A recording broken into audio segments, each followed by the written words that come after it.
Hey homies, it's Dan. I'm half watching Apocalypto, but more importantly, what I'm gonna do, my hairline looks good, is I'ma go through, and look, my right arm's working because I have it on the kratom. Go through my killing machine outline notebook. I'm gonna do it page by page because it's a notebook. I basically copied it California into a big black notebook, which has a few additional notes. But the way it's going to work is this: I'm going to make 4 videos. This is the first of the 4, obviously, and it's me going through the notebook and writing some notes to myself, and also just I wish I don't think I have a copy of Save the Cat with me, and I certainly don't have the Glock book by Paul Barrett. But I'm going to be going through this just sort of to remind myself of all the different beats, the 45 or so scenes that I had envisioned, and basically just to lay out an outline of what this script is going to be. And I'm going to do this all in 1, 2, 3. I assume it's going to take 2 or 3 hours. And so I'll do one take every half hour, and then I'm going to compile it together in a video, and then I'm going to put it on an unlisted page on YouTube, and I'm going to upload each of the sections onto my Instagram page. And it's mainly, like everything else, it's for me. It's not for anyone else. But I also do want people to be aware that I am actively working on this project, and my arm is just starting to function, and god damn does my hair look good. And there's a boar on the screen. Okay, so I'm also gonna photograph the I just got back from occupational therapy. I'm gonna also photograph each of the pages. I don't think I might show them briefly in the video, but I'm going to photograph them separately and upload them to my Google Drive because I think it's relatively secure. And the reason why I'm watching this and doing this at the same time is because the way my mind works, I can basically handle 2 things at once. And actually, usually the thing that's on the back burner, which in this case would be the Killing Machine script, I focus on the essentials. My mind doesn't wander quite as much. And I really just want to convey what's in this notebook as quickly and efficiently as possible. All right. So the first thing that I wrote in here is who's going to dig these graves? Who's going to dig these graves? Somebody help me dig these graves. I can't do it on my own. It's from a song. I don't know if it was covered by a guy named or a band named Whiskey Shivers, but a song that I wanted to include called Graves. Then there's the ending to the song Bad Guy by Eminem. So one last time I'm back before it fades into black and it's all over. Behold, the final chapter in my saga. Trying to recapture that lightning trapped in a bottle. Twice. The magic that started it all. Tragic. Portrait of an artist tortured. Trapped in his own drawings. Tapping of thoughts blacker and darker than anything imaginable. Here goes a wild stab in the dark.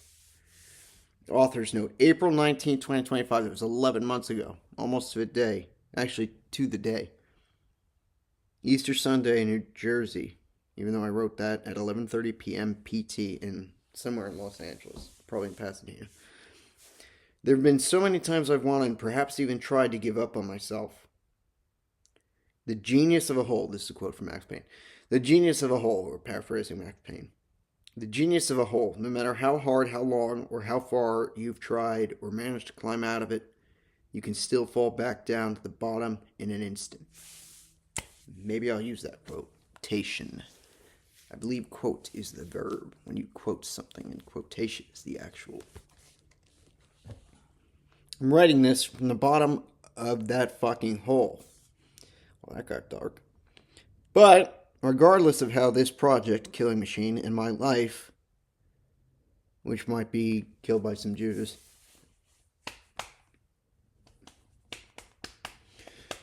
pans out, I never gave up on my mother or my ex-wife's fight for a better life in America or her fight for a better life in general, even if I failed her.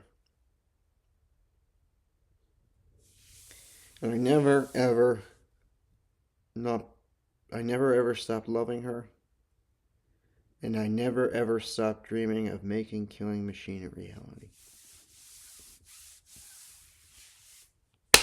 Killing Machine in American Nightmare version 1. Black ink is text. Blue ink equals notes. Red equals edits. Please return reward. Information belongs to Dan or Daniel Levinson. DAL360 at nyu.edu. DA Levinson, Levinson at gmail.com. 201-686-4106. Contact me however possible, please, and thank you. My dick is almost 6 inches long. It's very girthy. Killing Machine, an American Nightmare. By the way, I walk around because I'm in pain. I guess I'm not really paying attention to this movie. A loveless, lost... Alright, this is synopsis. A loveless, lost, frustrated, forgotten young man meets the moment when he befriends an awkward, middle-aged Austrian who has recently created the world's most efficient handgun and brought it to the United States.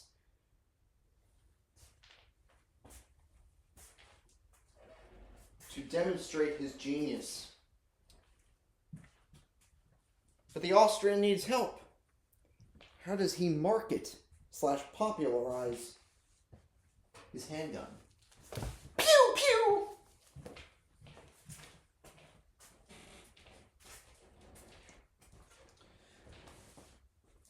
The loveless, lost, frustrated, forgotten young man is named Vince Barlev. Late 20s or early 30s. Vince's frustration with a morally dubious America during an era of global, geopolitical, technological upheaval in which the supreme leader of the United States is none other than Ronald Reagan.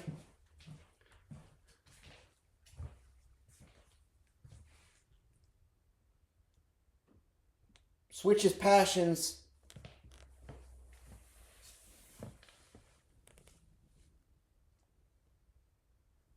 from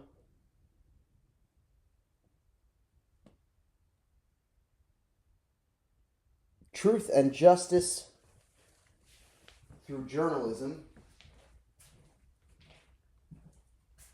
to marketing a new and exceptionally deadly tool, the Austrian handgun mentioned earlier. Vince introduces the gun's creator, none other than Gaston Glock, whose parents must have been a fan of alliteration, to American capitalism.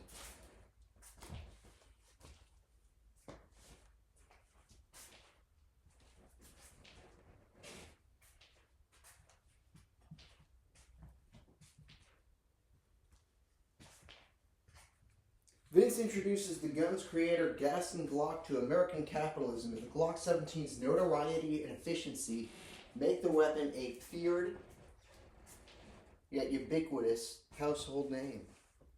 Success is measured in green dollar bills and crimson fluid. That's a great sentence right there, baby. If I got erections for words, I'd have an erection for that sentence. Success is measured in green dollar bills and crimson fluid, attracting the attentions of law enforcement, underprivileged minorities, thirsty for vengeance and release, and the attentions of politicians, tensions between Vince, who becomes the head of Glock marketing, and creator Gaston Glock rise as Glock, the person, acquires a taste for America's gaudy excesses.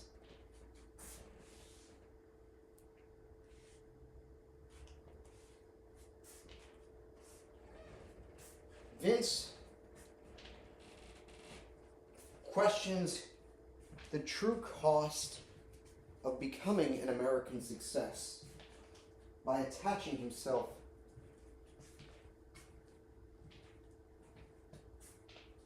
to a lucrative weapon that's earning him big bucks but spilling big blood across the 50 nifty United States.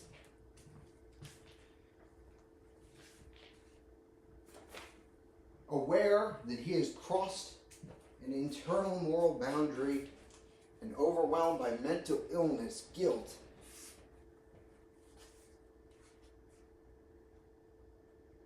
and the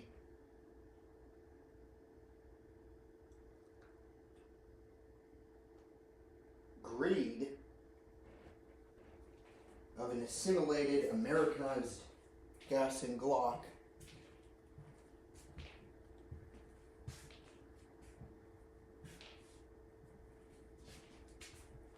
who loves money,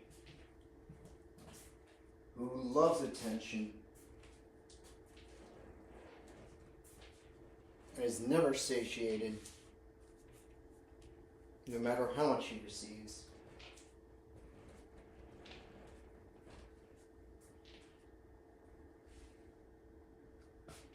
Glock is further frustrated because even though he is the name of the gun, he is not the face. Vince is the de facto face of the brand since he heads marketing. Vince ultimately commits suicide. This was something I thought of and never wrote down. I always thought that he would play a song on a vinyl record machine.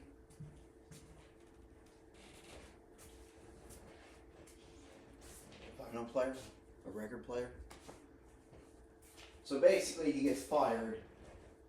He learns that through Glock's assistant, who's this really like blonde-haired, blue-eyed German knockout,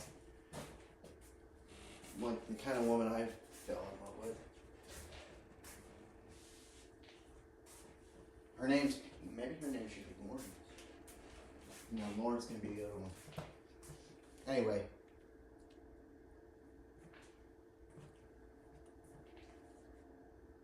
Vince realizes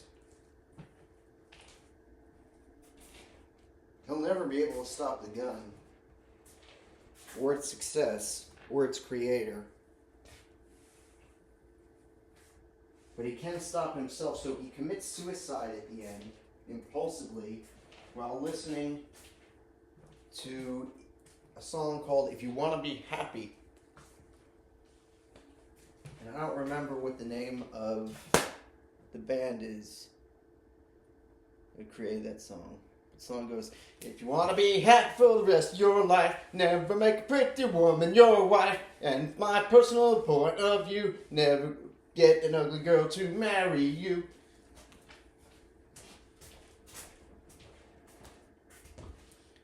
Vince commits suicide because he can't turn back the tide. He cannot unspill the blood, quote unquote, his weapon has caused. He can't kill the weapon. He helped mythologize. God damn it, I'm a good writer.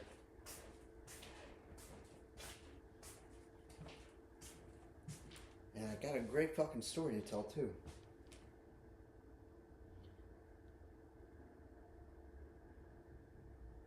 This takes place over the span of a decade. Bill Clinton enters office in 1993. One of the things I don't think I addressed in here is that there is going to be the villain, who's actually a hero, is my ideal version of a man. So basically, me, or who I aspire to be, like just a guy, a decent guy, kind of a schmuck. He works for the FBI or the CIA. He's tracking the weapon, and he sees that it's being smuggled through airports and it's not being detected partially because the scanners at airports can't detect polymer, which is what the guns are made of. So he makes it very, very clear to a friend of his who's a congressman that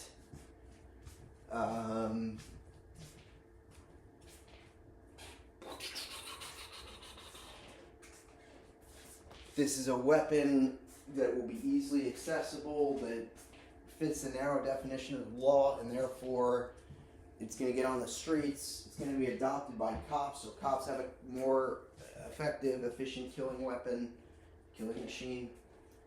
But it's also going to be available to the public, so criminals are going to have access to it. So nobody's going to win, and a lot of people are going to die and get shot. And this guy, who I think his last name is going to be Blanc, because there's an element of this. Like, when I think of this project, there are certain themes I want to go through, and certain motifs, and certain symbols, and one of them is Lady Liberty. I'll get to that in a second, but the French. And I'll tell you something else I wouldn't have normally told people. It's not in this book. When I'm done with this project, there's only one other weapon whose story I want to tell. And actually, I'm glad I said that out loud, because this is not the main character of this story. Is the weapon. Is the gun. It's not even a human being. But if I were to create a spiritual successor, it would be about the only thing that is cooler than a Glock that starts with a G, and that is a guillotine, which is also French.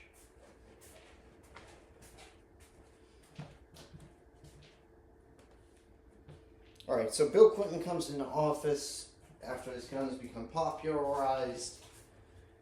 Vince is depressed. He's on all sorts of fucking benzos and shit, and he still hasn't had sex, though. He's a virgin. I didn't write that.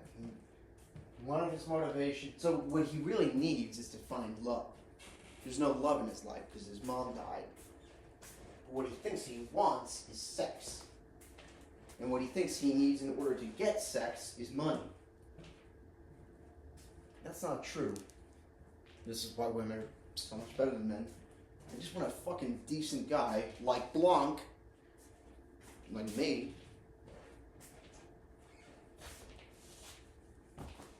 And Blanc has his own problems. You know, he's got testicular cancer, but he's got a wife, and she makes him sandwiches for when he goes to work. There are very few women in this project, but the ones who are there are, I mean, they're flawed, but compared to the men, are you fucking kidding me? They're angels.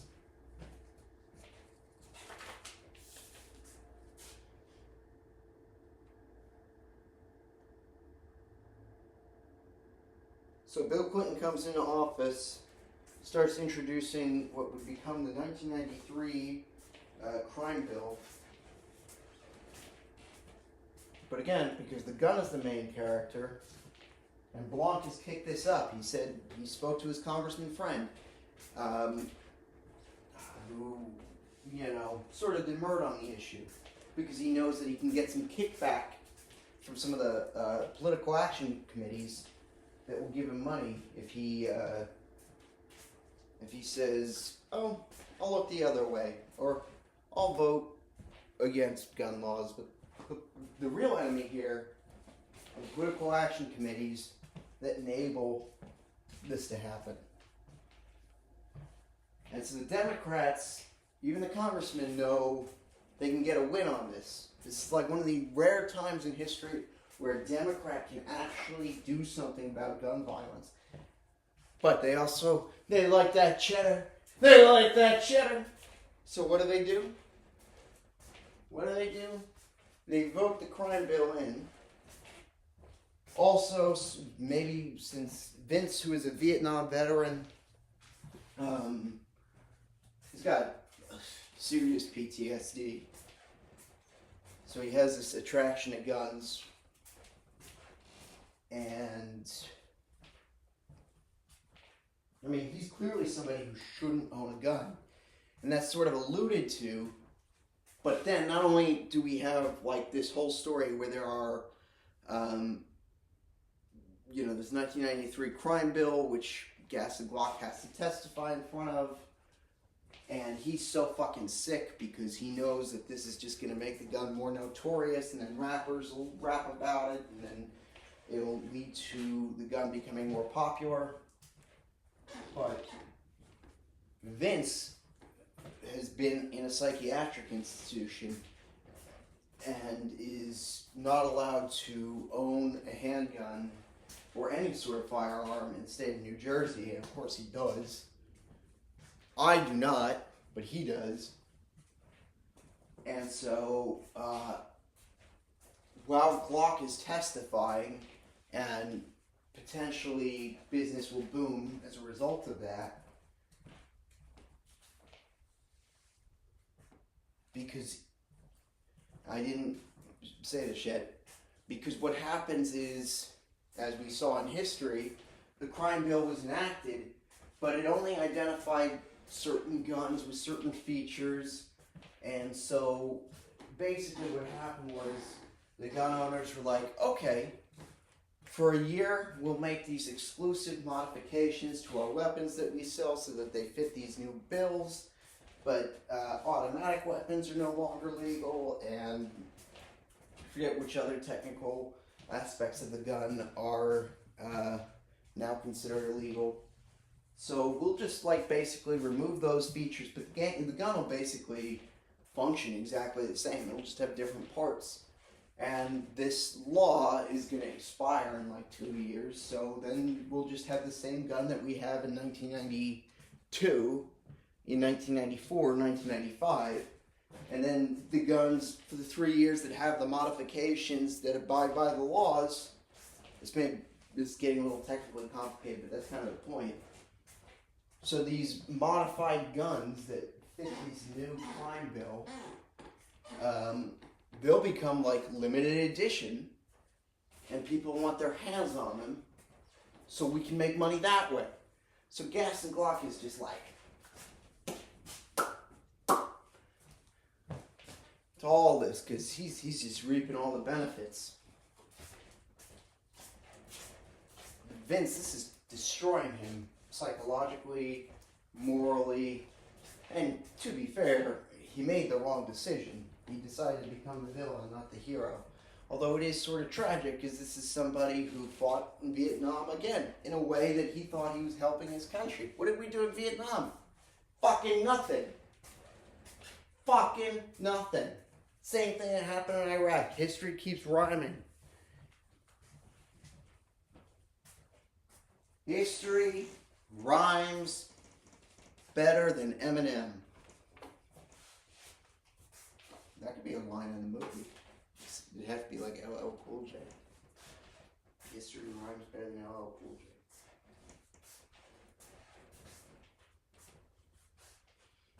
Alright, so crime bill is passed. Gun needs to be modified for a few years. Gaston Glock is called to testify at the end.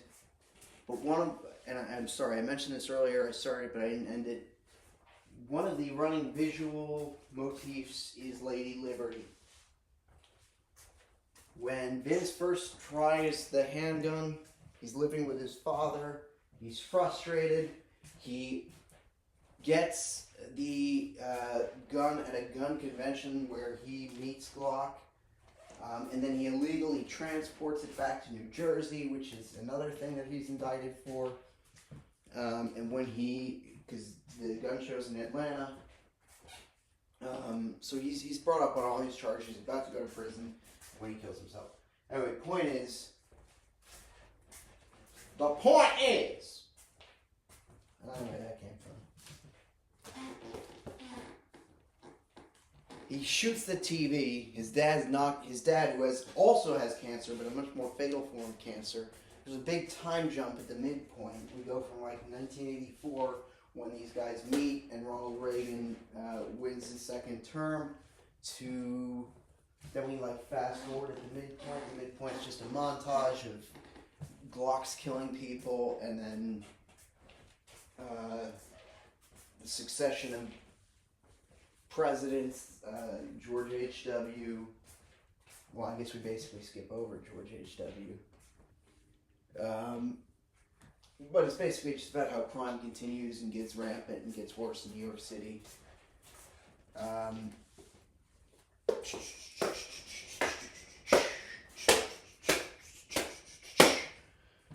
But after he shoots the TV, because he's secretly a Democrat, Vince is a closeted Democrat, and we also sort of hint that he's closeted gay, but he's like me. He's actually like straight as an arrow, because he's so sexually repressed and he has no idea how to talk to women. People just assume he's gay.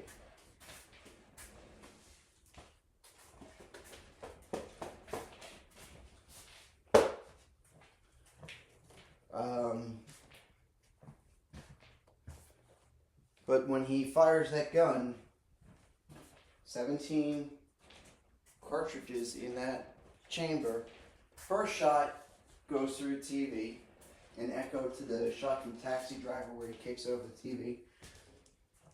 His dad sleeps through it because he's on heavy meds and chemo. Then, I guess Vince and his father live in an apartment in Hoboken. He goes under the GW Bridge on the Jersey side, fires in the rain. It's got to be a symbolic number, maybe 666 or something like that. Fires 6 shots at the bridge. Nobody hears because of the rain and the traffic. Turns his head, sees Lady Liberty. 6 shots at her. And this movie starts really grounded in reality, but it ends up being a fucking psychological circus. And there's a whole component to how we get into Vince's interior mind that has a lot to do with industrial music, and I'll talk about that another time. The whole movie starts with a mess, with dummies watching TV. And the dummies, when they're watching TV, they see the timeline of American history, starting with us as Europeans, Americans coming over on a boat, but they see it not through news clips, which didn't even exist at that point, but through how we tell stories, through movies. And then another theme is like sort of how the media reports on this and how it's evolved to the point where there's no such thing as bad press. So, like, you see like the Daily, so like, we see this montage on the dummies are watching, we are the dummies, we are the ones watching the TV screen in this living room. And then you see this montage of American history as it has been recreated by Hollywood, starting with the founding of America, and then we go through the Revolutionary War, and then we go through the Civil War, and then we go through World War I, and then we go through World War II and Korea and Vietnam. We stop at Vietnam, but then elements of truth start to come in. We actually see real footage, not even news footage, but just like footage of like, I guess it would really start with World War II, like what it really looks like. So how it's been glorified by Hollywood, all this violence and all this warfare, how it's been glorified, and even like the American Revolution, how it's been glorified by Hollywood. Like The Patriot. That movie's fucking retarded. But you think Mel Gibson's a complete fucking badass in it. And it glamorizes violence. So it's an indictment of our media and our news. And so we see the evolution of that. And it's sort of... But then, towards the end of that montage, as we advance, there's what, like 6 major wars in American history? 8 major wars, maybe? So we see how each of them are portrayed in Hollywood first. And then with World War II, they had the dailies, and they would show newsreel clips before they showed the movies. So maybe we see some footage of that. We see some of the press statements from politicians. And then we see the dichotomy and the dissonance between what these politicians are saying. Like, the war is going so well, especially in Vietnam. And then we actually see footage that we really don't want to fucking see, which is Vietnam vets suffering from PTSD, sobbing. Like, we see what PTSD really is and what war really does to a person. And it's bad. I mean, the one criticism I would assume about this movie is it's going to be very obvious from the get-go that, like, Vince is doomed. He's fucked. He's going to die. But he dies like, it's almost like, that's why I think the structure most similar is probably No Country for Old Men, because you sort of know he's doomed. You assume he might be okay, but we kind of know he's doomed. But the story isn't really about him.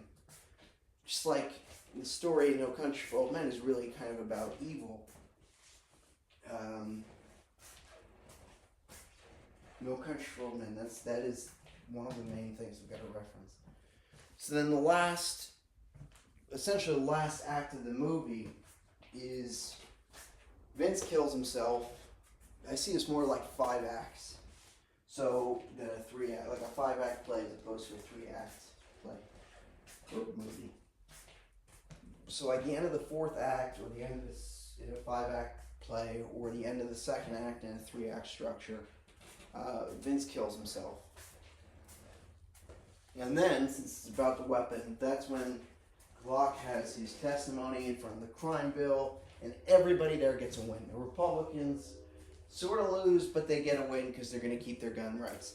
The Democrats get a win because they get the money from the PAC, from the Political Action Committee, and, you know, technically this is supposed to stop the guns from... You know, this is supposed to be a form of gun control.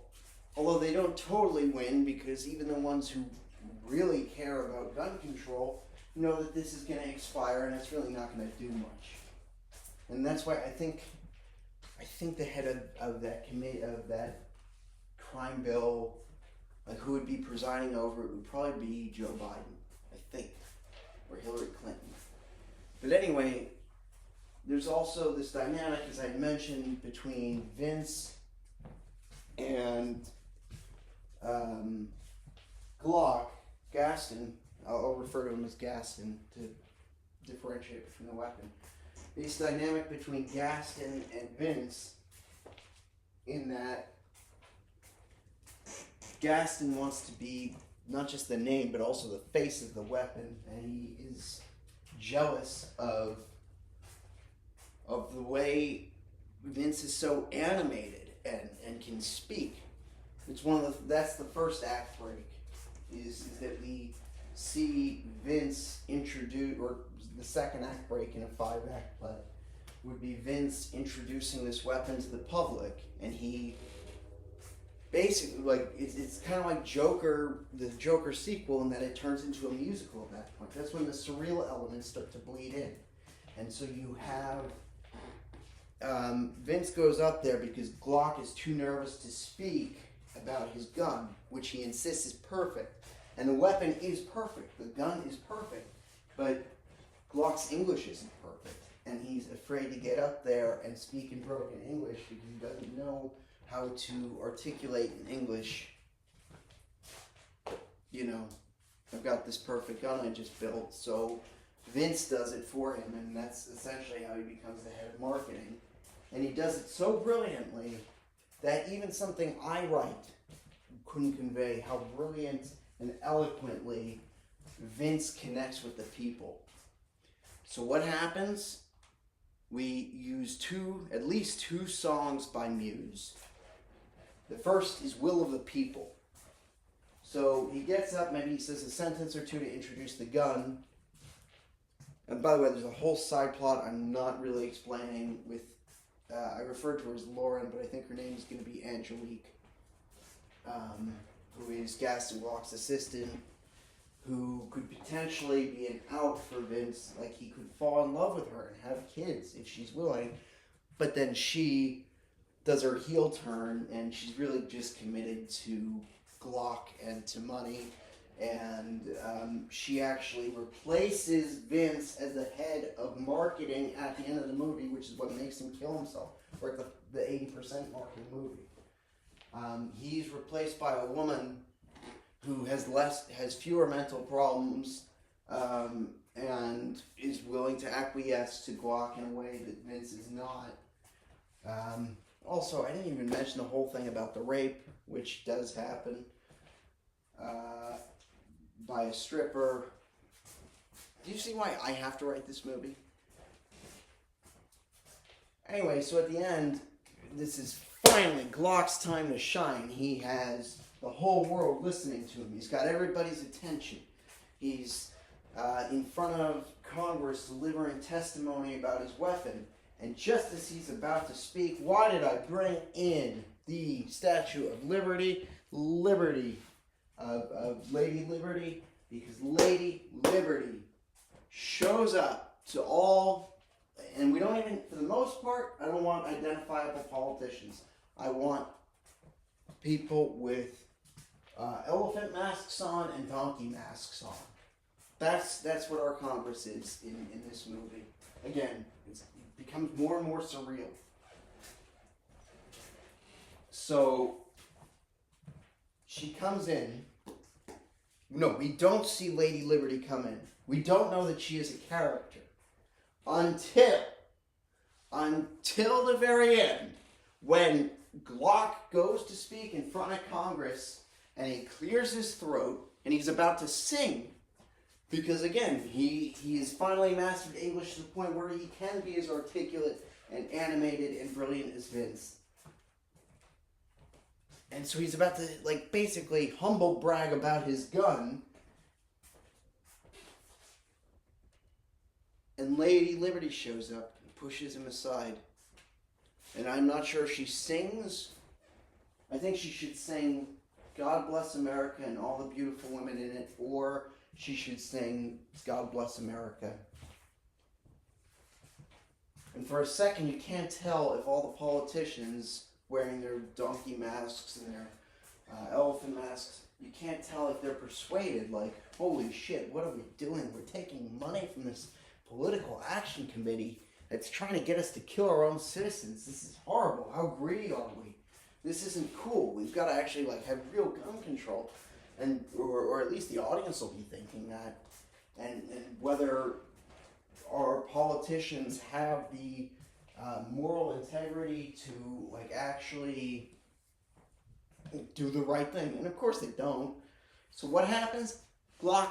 Gaston pulls out a Glock and shoots Lady Liberty in the chest, or maybe in her pussy. Yeah, shoots her in her pussy. Or right above her pussy? Yeah, right above her pussy. And then every single member of Congress wearing Democrat donkey masks and the Republican elephant masks gets out of their seats and rapes her. And then we cut to the final montage, which is just every motherfucking mass shooting that has happened since then. Back to back to back to back for 20 fucking minutes.